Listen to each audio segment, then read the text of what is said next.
August 17, 1944. The village of Sainte-Croix-sur-Loire, France. The morning light filtered through ancient oak trees lining the main road, casting long shadows across cobblestones worn smooth by centuries of use. The village sat nestled in a river valley, 240 souls who had lived their entire lives within sight of the same church steeple that had marked time through revolution, empire, and now occupation. For 4 years, the people of Sainte Croix had endured German occupation with the same quiet endurance their ancestors had shown through every crisis that swept across France. They grew their vegetables in carefully tended gardens. They observed curfews without complaint.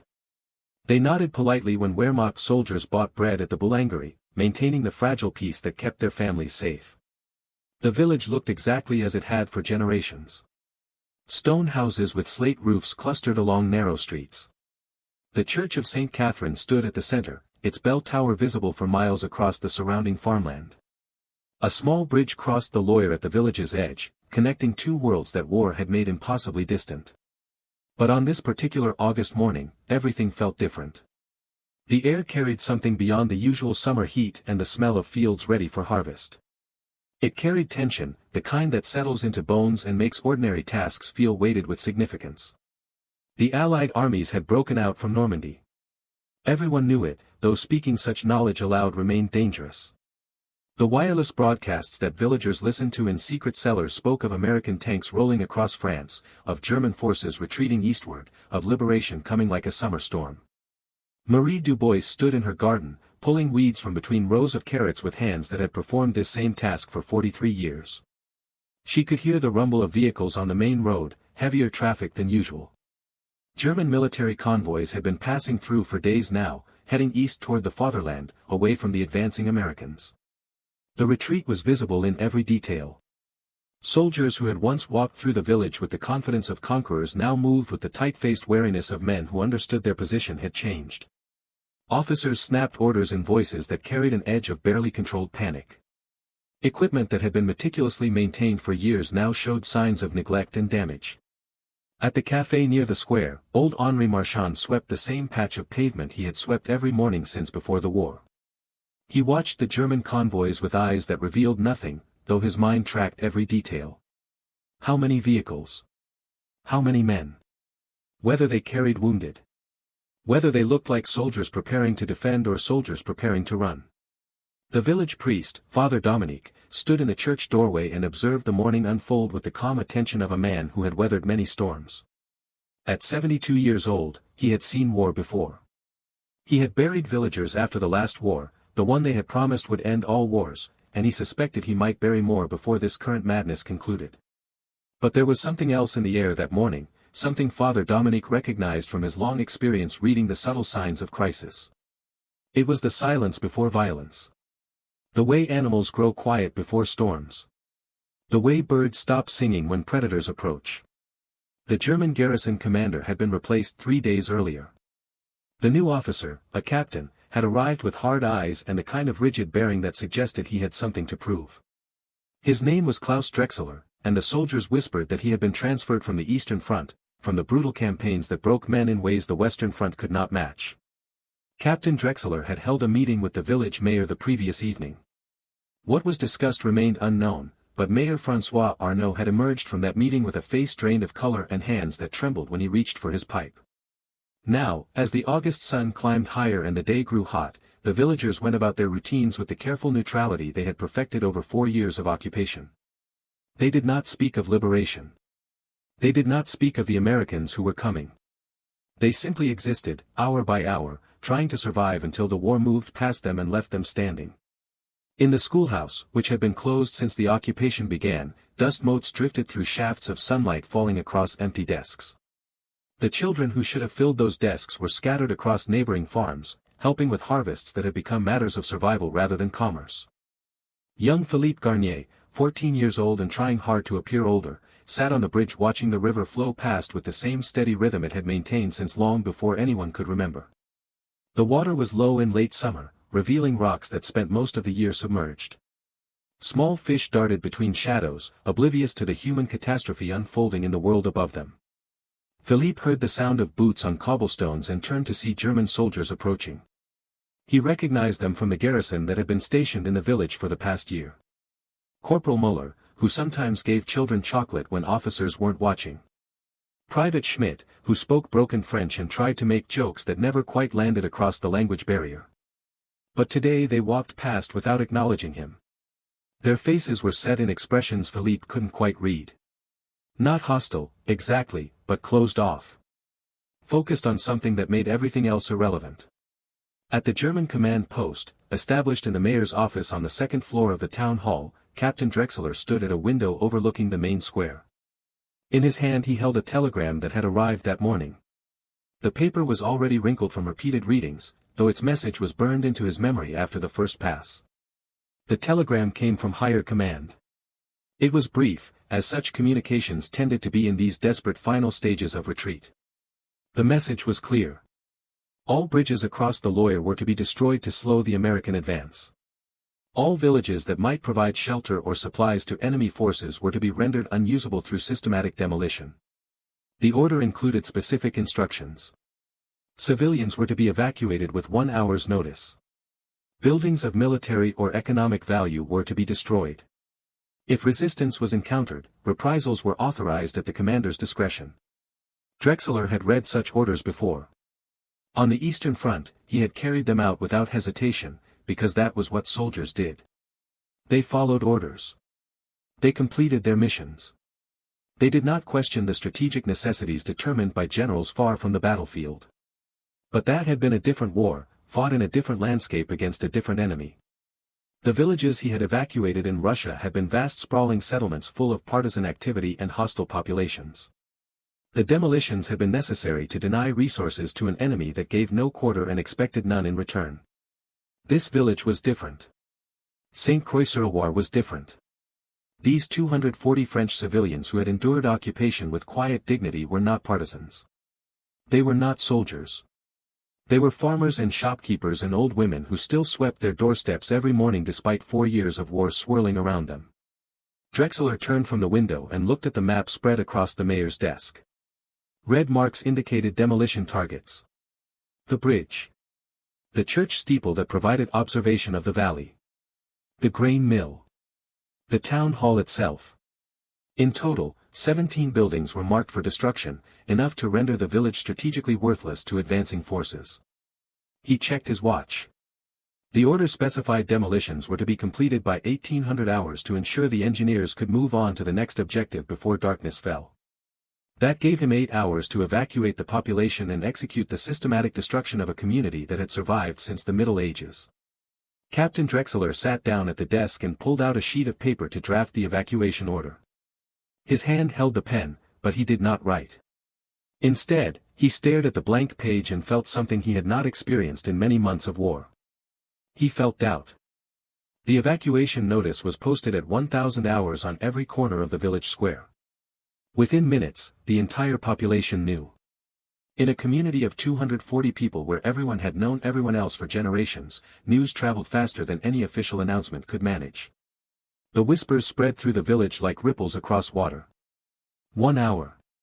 They had 1 hour to gather what they could carry and leave the only home most of them had ever known. Marie Dubois read the notice with hands that had stopped shaking somewhere around the 3rd year of occupation. She had learned not to panic at German pronouncements, had learned that survival meant accepting what could not be changed and adapting to circumstances beyond her control. But this felt different. This was not another requisition of food or livestock. This was not another curfew adjustment or identity check. This was erasure. The complete removal of her village from existence. She walked back to her house slowly, memorizing details she had never thought to notice before. The way morning light hit the weathered stones of her garden wall. The sound of the church bell that had marked time since before her grandmother was born. The smell of bread from the boulangerie where 4 generations of the Beaumont family had baked every morning before dawn. Inside her small house, she looked around at possessions accumulated over a lifetime. The kitchen table her grandfather had built. The dresser that had held her mother's clothing and now held her own. The photographs on the wall showing family members both living and dead, frozen in moments of happiness that felt impossibly distant. What could she take? What could she carry? How do you choose which pieces of a lifetime to save when you can only carry what fits in your arms? Father Dominique moved through the village with the calm purpose that had steadied his congregation through countless crises. He stopped at each house, helping elderly residents understand what was happening, assisting families in making impossible choices about what to save and what to abandon. At the Moreau house, 90-year-old Clotilde Moreau refused to leave. She sat in the chair where she had sat every day for the past 15 years, since her legs had grown too weak to carry her around the village as she once had. "I was born in this house," she told Father Dominique in a voice that carried unexpected strength. "My mother died in that bed. My husband died in this very chair. If they're going to destroy it, then I'll die here too." The priest did not argue. He had learned long ago that some positions cannot be argued against, only witnessed and honored. He sat with her for a few moments, holding her weathered hand, and then moved on to the next house. At the German command post, Captain Drechsler watched the evacuation begin and felt the weight of command settling onto his shoulders with crushing force. This was the price of following orders. This was the cost of military necessity. These were the choices that turned men into the kind of people they had never imagined becoming. Corporal Muller appeared at the door, standing at attention with the careful precision of a soldier reporting to a superior officer he did not entirely trust. "The demolition engineers have arrived, Herr Hauptmann. They're requesting final approval to begin preparations." Drechsler nodded without looking at the young corporal. "Tell them to stand by. I'll inspect the charges personally before authorizing detonation." "Jawohl, Herr Hauptmann." Muller turned to leave, then hesitated. It was a violation of protocol, this hesitation, this moment of uncertainty that suggested a soldier might question orders. But something in Muller's face made Drechsler look up. "Yes, Corporal. Permission to speak freely, sir." Drechsler considered this request. On the Eastern Front, such a question would have been grounds for discipline. Officers did not invite input from enlisted men. Orders flowed downward. Questions flowed nowhere. But they were not on the Eastern Front. And Muller was a good soldier who had served faithfully through campaigns that would have broken lesser men. "Granted." Muller took a breath. "The villagers, sir. They've caused no trouble. There's been no resistance activity. No sabotage. They've just been, people. Trying to survive." "Your point, Corporal. Is there no alternative, sir?" "The bridge, yes, I understand the strategic necessity. But the entire village? These buildings have stood for centuries. These people have nowhere to go." Drechsler stood and walked to the window again, looking down at the square where families were gathering with whatever possessions they could carry. Old women clutched photographs. Young children held toys they couldn't bear to leave behind. Men carried tools that represented livelihoods built across generations. "The order is clear, Corporal. All structures that might provide shelter or resources to advancing enemy forces are to be demolished. Our responsibility is to delay the American advance by any means necessary." "But sir." "That will be all, Corporal." Dismissed. Muller snapped to attention, saluted, and left. But his question lingered in the room like smoke, impossible to ignore or forget. Drechsler returned to his desk and pulled out a photograph from his tunic pocket. It showed a village not unlike Sainte-Croix. Small houses with tile roofs. A church steeple rising above surrounding buildings. A square where villagers had gathered for centuries to conduct the ordinary business of life. The photograph was from Bavaria. It was Drechsler's hometown, the place where he had been born and raised, where his parents still lived in the house his grandfather had built. He had not seen it in 3 years of war, but he carried this image everywhere, a reminder of what he was supposedly fighting to protect. He stared at the photograph and then looked out the window at Sainte-Croix. The villages could have been twins. The same architecture. The same layout. The same sense of communities built slowly across generations, rooted in earth and stone and tradition. If advancing Allied forces reached Bavaria, would they receive orders to evacuate Drechsler's hometown? Would engineers plant explosives in the church where he had been baptized? Would his parents be given 1 hour to gather a lifetime's possessions and flee? The thought made his hands tighten on the photograph until it crumpled slightly at the edges. At 1045 hours, Mayor Arnaud arrived at the command post, escorted by 2 German soldiers.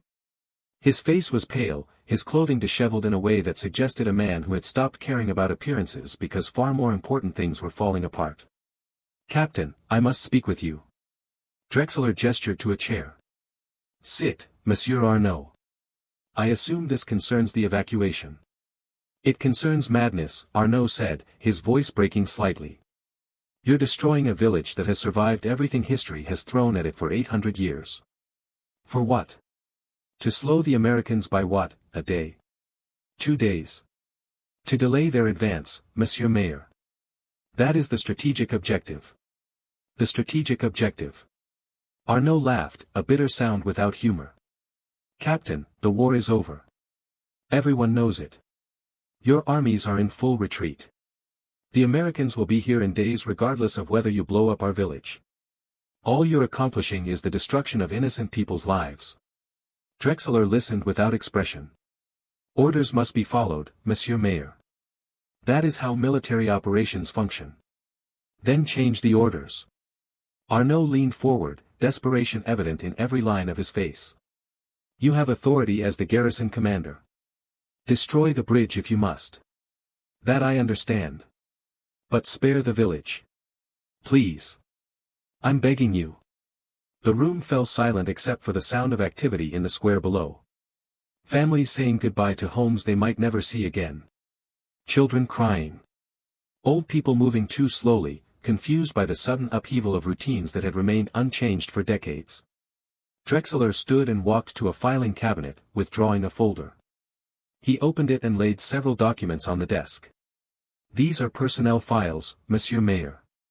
My soldiers. Corporal Muller lost his entire family when Hamburg was firebombed. Private Schmidt's hometown was destroyed by advancing Soviet forces. Lieutenant Werner's wife was killed in a partisan attack outside Minsk." He paused, letting the weight of those losses settle in the air between them.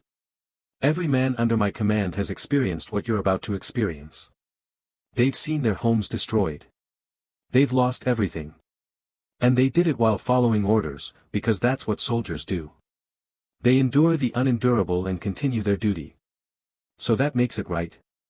Arnaud's voice carried an edge of anger cutting through despair. "Because your men have suffered, my people must suffer too. It makes it war, Monsieur Mayor. And in war, individuals don't matter. Only the mission matters." Arnaud stood, his chair scraping loudly against the floor. "Then you're a monster, Captain. A monster following monstrous orders." He turned and walked to the door, stopped, and looked back. "But I think you know that already. I think that's why you're still sitting here instead of pressing the detonator. Because somewhere inside, you remember what it means to be human instead of just being a soldier." The mayor left. His footsteps echoed down the stairway, and then there was silence. Drechsler sat alone in the office, staring at the evacuation order, the demolition plans, the telegram that had started this entire chain of events. Outside, the church bells began to ring. Father Dominique had decided that if the village was going to end, it would end with the sound that had marked its existence for 8 centuries. The bells rang across the valley, a sound of defiance and sorrow mixed together, and Captain Klaus Drechsler put his head in his hands. At 1300 hours, the chief demolition engineer reported to the command post. Oberfeldwebel Hans Krebs was a veteran of demolitions operations across France and Russia. He was efficient, thorough, and utterly indifferent to the emotional implications of his work. Buildings were targets. Targets were destroyed. That was the beginning and end of his professional concern. Herr Hauptmann, all charges are in position. The sequence is programmed for simultaneous detonation. We're ready to proceed on your order. Drechsler looked up from the papers spread across his desk. Walk me through the sequence one more time, Oberfeldwebel. Krebs pulled out a diagram showing the placement of explosives throughout the village. Red dots marked 17 locations. Each dot represented enough explosive power to reduce stone buildings that had stood for centuries to rubble in seconds. The bridge first, sir. Charges at 3 points along the span, time to collapse the entire structure into the river. Then the church steeple, sufficient explosive to bring down the tower without damaging the structural walls, as per doctrine. The mill next, targeting the water wheel and main support beams. Then residential structures in sequence, moving from the eastern edge toward the square. How long from first detonation to last? Approximately 90 seconds, sir. The civilians will be well clear by then. We've established the evacuation perimeter at 800 meters from the village center. Drechsler studied the diagram. Each red dot represented a piece of someone's life. A home where children had been raised. A workshop where craftsmen had perfected their trades. A church where generations had been baptized, married, and mourned. And the civilians, Oberfeldwebel. They've all evacuated. All except one, sir. An elderly woman refusing to leave her home. Corporal Muller is attempting to convince her, but she's quite determined. Which house? Krebs consulted his notes. Number 47, Rue Saint-Jean. The Moreau residence. Northeast quadrant. Drechsler remembered that house from his inspection tour. Small, 2 stories, built of the same gray stone as most village structures. A garden out front where someone had been growing vegetables with meticulous care. How long would it take to remove the charges from that residence? Krebs looked puzzled. Sir. The Moreau house. How long to de-arm the explosives? 10 minutes, perhaps 15. But sir, the demolition plan. Answer the question, Oberfeldwebel. How long? 15 minutes maximum, Herr Hauptmann. Drechsler stood and walked to the window again. The village square was now empty except for German soldiers conducting final checks before the evacuation perimeter was enforced. The civilians had been moved to a field 2 kilometers to the west, far enough to be safe from the blast radius. Safe from the physical blast, at least. The emotional blast radius would extend much further. He could see the church from this angle, its steeple rising above surrounding roofs like it had for 8 centuries. Father Dominique was still inside, Drechsler knew. The priest had refused to leave until every parishioner was accounted for, and now he was conducting what he called a final service, blessing the stones that would soon be scattered across the valley. Drechsler pulled the telegram from his pocket and read it again. The order was explicit. Destroy all structures that might provide shelter or resources to enemy forces. The language allowed no interpretation, no flexibility, no room for individual judgment. But the order had come from a headquarters 300 kilometers away, issued by officers who had never seen this village, who didn't know these people, who made decisions based on map coordinates and strategic priorities rather than human faces and individual stories. Those distant officers weren't here. They wouldn't see the destruction. They wouldn't hear the screams or witness the tears. They would receive a report stating that demolitions had been completed as ordered, objective achieved, mission accomplished. And then they would move on to the next set of orders, the next village, the next impossible choice between military necessity and human decency. Oberfeldwebel Krebs. Jahl, Herr Hauptmann. De-arm all charges except those on the bridge. Immediately. The silence that followed this order was total. Krebs stared at Drechsler as if he had suddenly started speaking a foreign language. Sir. I don't understand. The demolition order. I'm modifying the demolition order, Oberfeldwebel. The bridge will be destroyed as specified. The village structures will be spared. But sir, higher command. Higher command is not here, Oberfeldwebel.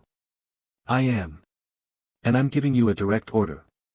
De-arm all charges except those on the bridge. Is that clear? Krebs stood frozen for a moment, torn between training that demanded unquestioning obedience to orders and the realization that this particular order contradicted everything he had been told to expect. Sir, I must protest. The strategic directive. Drechsler's voice hardened. You must follow orders, Oberfeldwebel. My orders. Unless you're suggesting your rank gives you authority to countermand a superior officer. Nein, Herr Hauptmann. Then you have your orders. De-arm the charges. Now. Krebs saluted with mechanical precision and left. Drechsler could hear him in the hallway outside, gathering his demolition team, explaining the change in plans. There was confusion in those voices, questions being asked and answered in terse military German. Drechsler walked to his desk and pulled out a fresh sheet of paper. He began drafting a report that would go to higher command explaining his decision. The words came slowly, each sentence a potential court-martial charge. Demolition of bridge completed as ordered at 1,330 hours. Village structures deemed of insufficient military value to warrant demolition given limited time available before American advance. Resources preserved for redeployment to positions of greater strategic importance. It was technically accurate. The bridge was the primary objective. The village structures were, in absolute military terms, of minimal strategic value. The Americans would occupy St. Croix whether the building stood or burned. But it was also a lie, and Drechsler knew it. He wasn't sparing the village for strategic reasons. He was sparing it because destroying it was wrong in a way that transcended military necessity. He was sparing it because he had looked at those villagers and seen his own parents, his own hometown, his own humanity reflected back at him. Corporal Muller appeared at the door, breathless from running. Herr Hauptmann, the engineers are removing the charges. The men are asking, they want to know. They want to know why I'm disobeying orders. Jol, sir. Drechsler considered his response carefully. What he said now would spread through the entire garrison within the hour. His men deserved an explanation for why their commander was taking this risk. Tell the men that I've assessed the strategic situation and determined that our resources are better utilized elsewhere. The bridge demolition will delay the American advance sufficiently. The village structures are not worth the time and material required for their complete destruction. Muller nodded, but his eyes showed he understood the real reason. The men will be relieved, sir. Many of them have been uncomfortable with this operation. That's not relevant, Corporal. Comfort is not a factor in military operations. We follow orders and complete our mission. Is that understood? Jol, Herr Hauptmann. After Muller left, Drechsler walked to the window one last time. The demolition team was visible moving through the village, systematically removing charges from buildings, packing the explosives back into transport crates. The work proceeded with the same efficiency they had shown in placing the charges originally. At 1415 hours, the bridge detonations went off exactly as planned. The explosions rolled across the valley like thunder, and the ancient stone bridge that had connected the two sides of the Loire for 6 centuries collapsed into the river in a cloud of dust and spray. Drechsler watched it fall and felt the weight of what he had done settle onto his shoulders. He had followed one order and disobeyed another. He had destroyed the bridge as commanded and saved the village by choice. He had drawn a line between military necessity and moral conviction, and he had no idea what consequences would follow from that decision. But for the first time in many months of war, he felt like a human being instead of just a soldier following orders. And in that moment, watching the dust settle over the destroyed bridge and the intact village, Captain Klaus Drechsler made peace with whatever punishment might come. At 1630 hours, Mayor Arnaud was permitted to return to the village with a small group of officials to assess the situation. They walked through streets expecting to find ruins and instead found their homes standing exactly as they had left them. The only damage was from the bridge explosion, debris scattered across the riverbank and dust coating everything within 100 meters of the collapse. Arnaud stood in the main square and tried to process what he was seeing. The church steeple still rose above the village, untouched. The houses still lined the narrow streets. The mill will still hung over the river, ready to turn again when water flowed past it. The explosives were gone. The charges that had been wired throughout the village had been systematically removed and packed away. The only evidence of their presence was slight discoloration on walls where adhesive had been placed and then cleaned off. He found Captain Drechsler standing near the ruined bridge, supervising the final stages of his unit's withdrawal. The last trucks were being loaded with equipment. Soldiers moved with the quick efficiency of men preparing to leave a position before enemy forces arrived. Captain. Drechsler turned, his face expressionless. Monsieur Mayor. You may inform your people they can return to their homes. The structures are undamaged. Why? The question came out more as an accusation than an inquiry. Why did you spare us?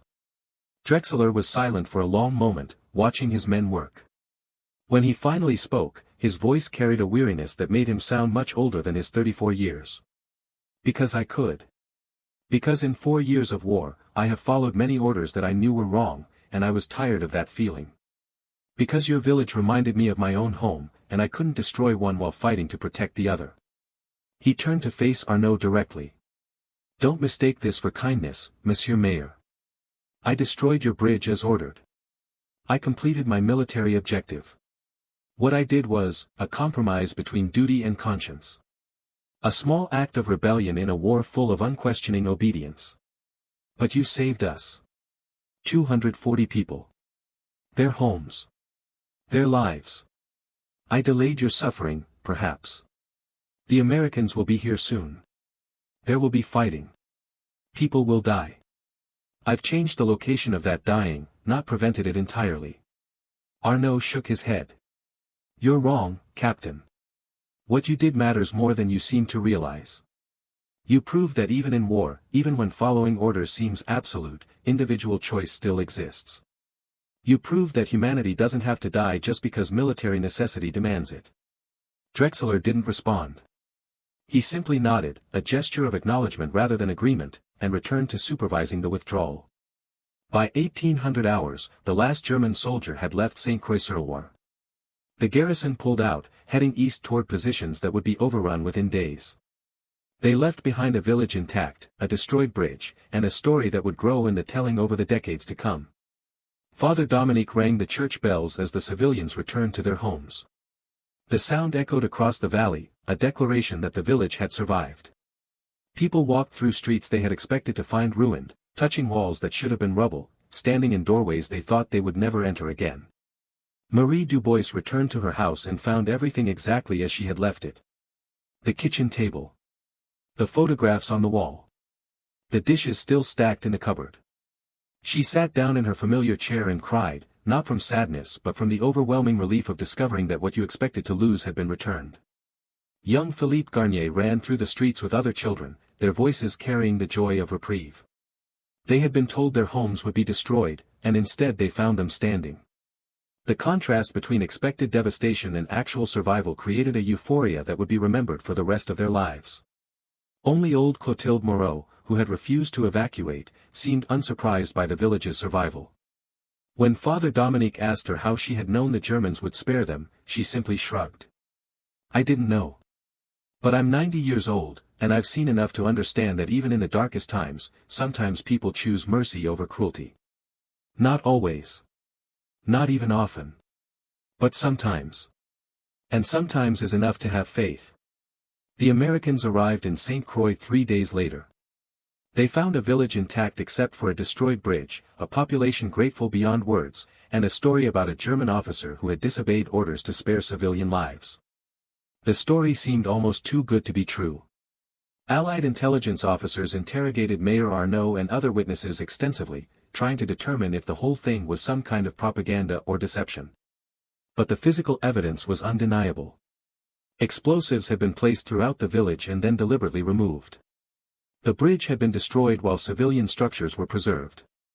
Lieutenant Colonel James Richardson, commanding the American forces that occupied the village, filed a report noting the unusual circumstances. His summary was brief but telling. German commander demonstrated unexpected restraint in demolition operations. Village population spared despite written orders for complete destruction. Such actions are rare enough to merit documentation as example of individual moral choice transcending military necessity. For Captain Klaus Drechsler, the consequences of his decision came exactly as he had expected. When he reported to his superior officer 3 days after leaving Sainte Croix, he was immediately placed under arrest pending court-martial for disobeying orders. The charges were specific. Failure to execute demolition orders as written. Unauthorized modification of strategic directives. Dereliction of duty in combat operations. Any one of these charges could result in severe punishment. Together, they painted a picture of an officer who had placed personal sentiment above military effectiveness. The trial was held in a makeshift courtroom in Stuttgart, barely 2 weeks before the final German surrender. Drechsler was represented by a junior officer who understood the case was hopeless but conducted a defense anyway because protocol demanded it. The prosecution's case was simple. Drechsler had received explicit orders. He had deliberately chosen not to follow them completely. There was no ambiguity, no gray area, no room for interpretation. Military discipline demanded that orders be followed, and he had failed in that fundamental responsibility. Drechsler did not attempt to deny any of these facts. When asked to explain his actions, he gave the same answer he had given Mayor Arnaud.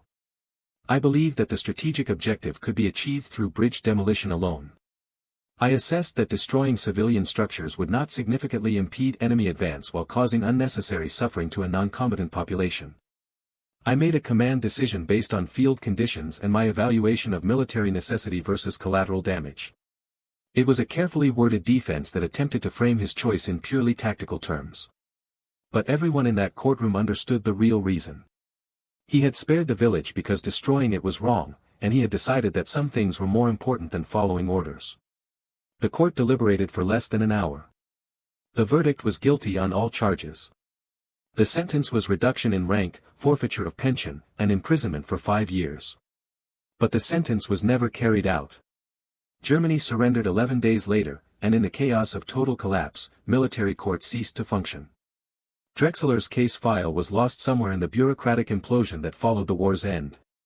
He was released from custody and simply disappeared into the mass of displaced persons trying to find their way home through a shattered continent. He made his way back to Bavaria, to the village that had reminded him of Sainte-Croix, and found it damaged but standing. His parents had survived. Their house had been shelled but was reparable. The church where he had been baptized still had 3 walls and a roof that mostly kept out rain.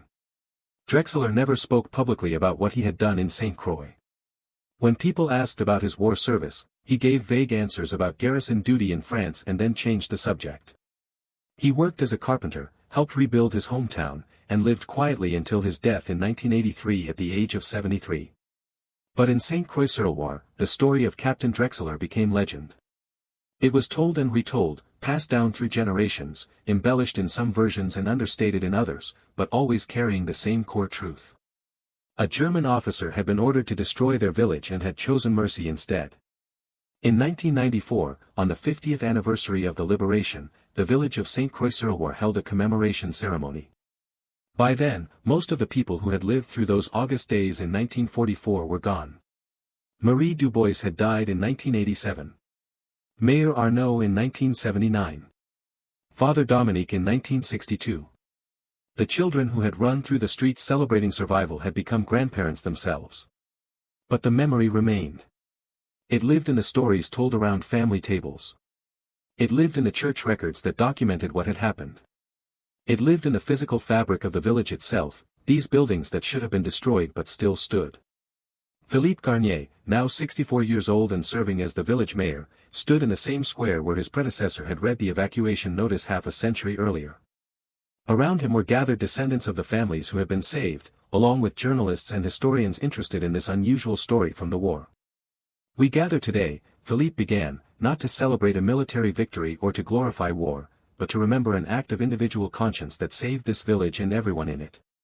He gestured to the buildings surrounding the square, the same structures that had been wired with explosives 50 years earlier.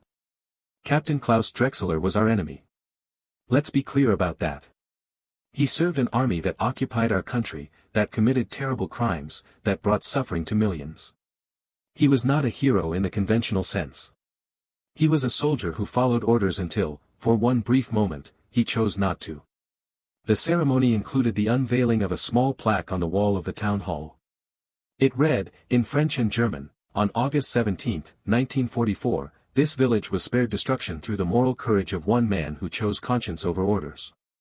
May his example remind us that humanity persists even in war's darkest moments."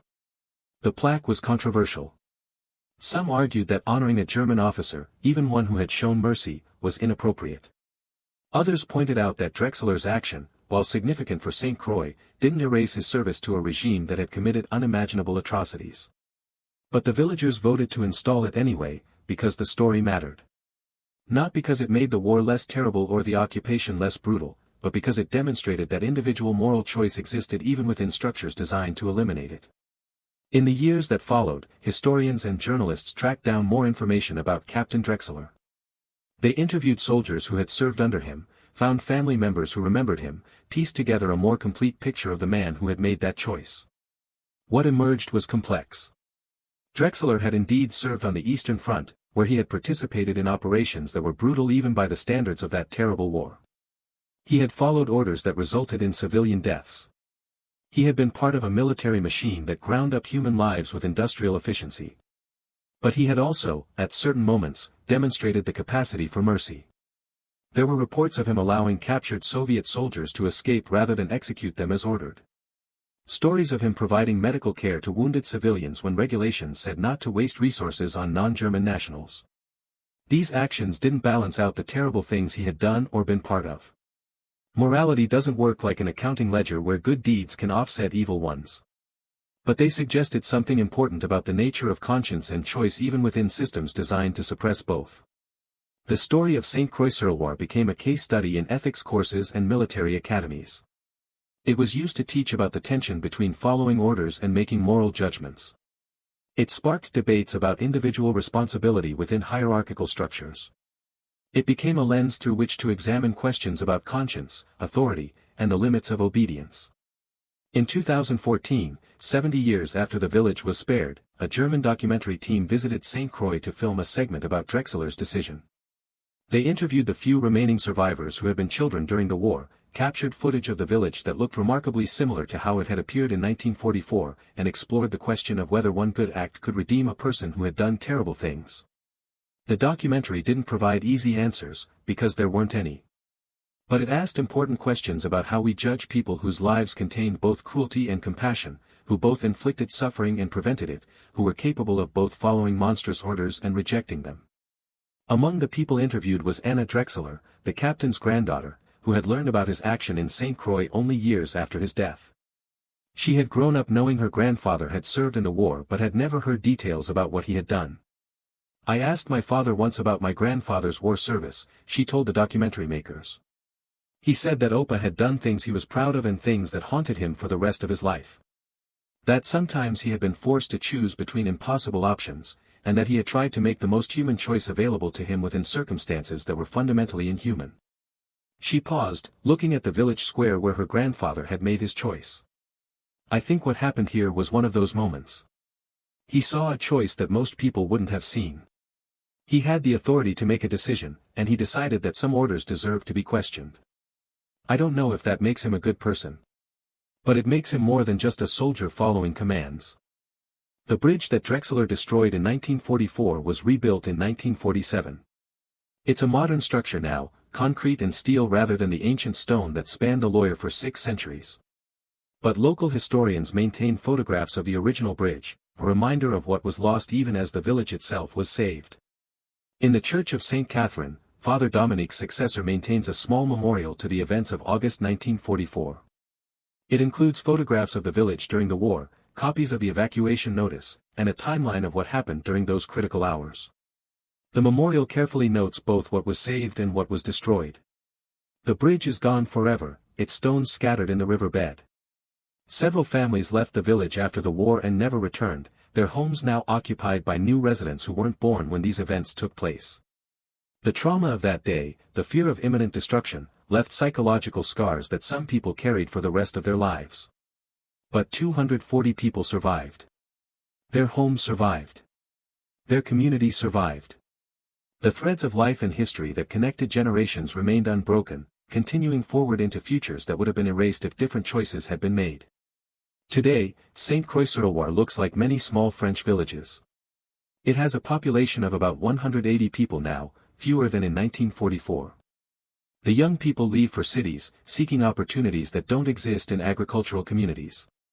The old church still dominates the square, though attendance at services has declined. The houses show their age, requiring constant maintenance to preserve structures built centuries ago. But it survives. The village that should have been destroyed on August 17, 1944, continues existing, its streets walked by people who might never have been born if a German officer had followed his orders completely that day. The story of how Sainte-Croix-sur-Loire was saved isn't a simple tale of good triumphing over evil.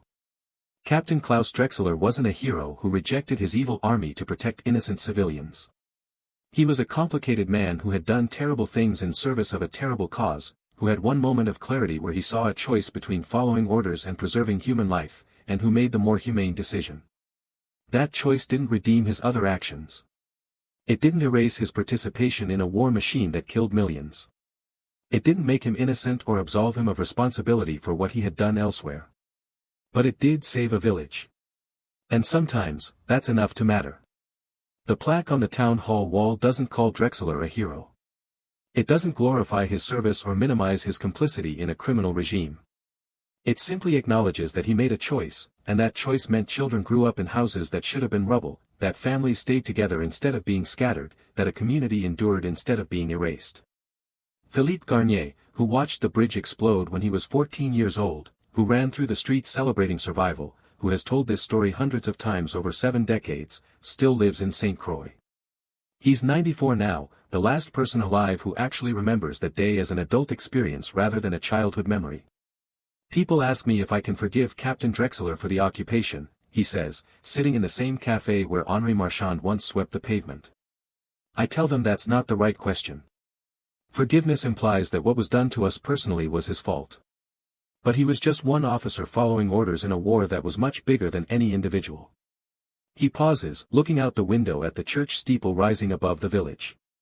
The better question is whether we can recognize that people are capable of both terrible things and merciful things, sometimes within the same life, sometimes within the same day. Captain Drechsler participated in a brutal occupation. He also saved our village. Both of those things are true. Both matter. And somehow, we have to hold both truths at the same time. The church bells ring at 6 o'clock, marking the end of another day in a village that has marked time like this for 8 centuries. The sound echoes across the valley, exactly as it did on August 17, 1944, when Father Dominique rang those same bells in defiance and sorrow. But the village still stands. The bells still ring. Life continues in patterns that connect the present to the past, threads of existence that should have been cut but weren't. Not because war is kind or because mercy is common or because one good deed erases all the evil surrounding it. But because one man, for one moment, chose conscience over orders, humanity over military necessity, preservation over destruction. And because of that choice, made in the space between receiving an order and following it, 240 people survived, a village endured, and a small light of human decency illuminated even the darkest moments of war. The sun sets over Sainte-Croix-sur-Loire. Lights come on in windows of houses that should have been destroyed 80 years ago. Children who are the great-grandchildren of people who witnessed these events play in streets that should have been buried under rubble. And somewhere in the fabric of this ordinary French village, in the stones and streets and stories passed down through generations, lives the memory of a moment when one person's choice to show mercy meant everything. Captain Klaus Drechsler died in 1983, never having returned to Sainte-Croix-sur-Loire. The village he saved continues to exist, a living memorial to an act of individual conscience in the midst of total war. The bridge he destroyed was rebuilt. The orders he disobeyed have long since been forgotten by everyone except historians. But the choice he made echoes still, a quiet reminder that even in war's darkest hours, humanity can prevail.